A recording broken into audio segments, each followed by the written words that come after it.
Hey everyone, and welcome. Today we're going to dive deep into Google's brand new Gemini Embeddings 2 model. If you're a developer building anything with semantic search or RAG, you need to pay attention, because this thing just shot to the top of the leaderboards. We're going to cover the setup, the one migration step you absolutely cannot forget, and a few pro tips to really make your app sing.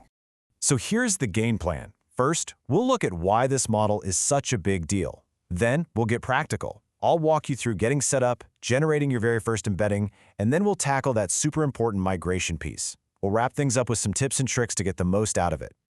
Okay, let's get right into it. There are a ton of models out there, so why this one? Well, because Gemini Embedding 2 isn't just a small step up, it's a whole new contender that's really shaking things up. And you don't have to take my word for it. Just look at the data from the agent set leaderboard. Gemini Embedding 2 has just squeezed into that #1 spot. Now, look, the competition is insanely close. We're talking just a handful of points between the top three, but as of right now, Gemini is the king of the hill.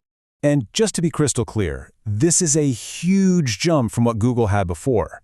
Compared to their old text embedding 004 model, this new one wins 80% of the time in head-to-head comparisons. That is not a minor tweak. It's exactly what the analysis says, a totally different class of model. So what makes it a new class? The secret sauce is that it's natively multimodal. What that really means is you have one single elegant model that understands everything: text, images, video, audio, and puts them all into one shared conceptual space. This is a game changer compared to the old way of juggling separate models for each data type. Oh, and for all you developers out there working with beefy documents, you're going to love this number, 8,192. That's the new token limit, and it's 4 times bigger than before. You can now stuff way more context into a single call, which can seriously simplify your data pipelines.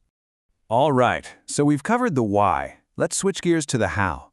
The good news is, getting this thing up and running is incredibly simple. It's basically a 3-step checklist. First, you need an API key. You can grab one for free from Google AI Studio. Second, you just set that key as an environment variable, standard stuff. And finally, you pip install the library you need. That's literally it. You're ready to code. And if you're already living in the LangChain ecosystem, which, let's be honest, many of us are, this is the magic command. The LangChain-Google-Gemini package has everything you need to plug Gemini right into your existing LangChain apps, nice and easy. Now, this is usually the part where you start thinking about the budget, right? You see a powerful new model and you immediately ask, okay, what's the catch? How much is this going to set me back? Well, here's the best part. For the public preview, all of it, text, images, audio, video, it's all completely free, no charge.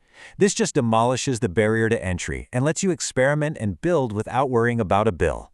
Okay, with the logistics out of the way, let's actually look at some code. You're about to see just how ridiculously easy it is to make your first embedding. If you're using LangChain, this is pretty much all you need. You import the class, you create an instance of it, and you point it to the model ID. Boom! Your embeddings object is now live and ready to work. The LangChain integration gives you 2 main methods you'll use constantly. Embed documents is for chunks of text you want to index in your vector database, and embed query is what you'll use when a user types something into a search box. It's super clean and just slots right into any RAG workflow you've already got.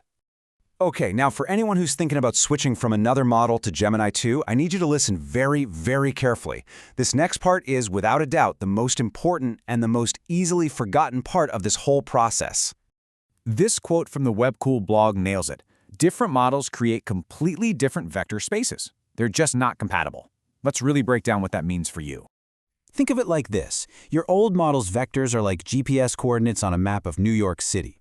The new Gemini 2 model, it uses a map of Tokyo.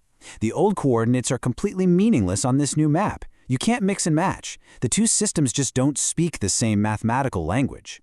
So here it is, the main takeaway. You absolutely, positively must regenerate all of your existing embeddings. You can't take a query embedded with Gemini 2 and search it against documents embedded with, say, OpenAI's model. For this to work, you have to reindex your entire dataset with the new model. No shortcuts. Okay, so assuming you've got everything set up and you've committed to reindexing your data, let's talk about the fun stuff. Let's talk about how to take your implementation from good to great by optimizing for cost, speed, and relevance. First up is this amazing feature called Matryoshka Representation Learning, or MRL, thank goodness. Basically, it's a fancy way of saying you can shrink the size of the vectors.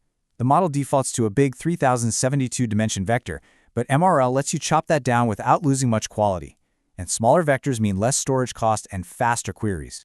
And here's the trade-off. You've basically got a dial. If you need every last drop of quality, stick with the full size. But if you need to be faster or cheaper, you can shrink it down to 1536 or even 768 dimensions. It's awesome flexibility that lets you tune the output for your specific needs. Another huge optimization is the task type parameter. This is like giving the model a little hint about what you're trying to do, and in return, it gives you a much better, more specialized embedding. So for your documents, you'd use Retrieval Document, and for the user's search, you'd use Retrieval Query. It's a tiny change that can give you a real boost in relevance. So let's do a quick recap. Gemini Embedding 2 is a new top dog, natively multimodal model. It's free to get started with right now, which is amazing. The #1 rule when migrating is that reindexing your data is non-negotiable.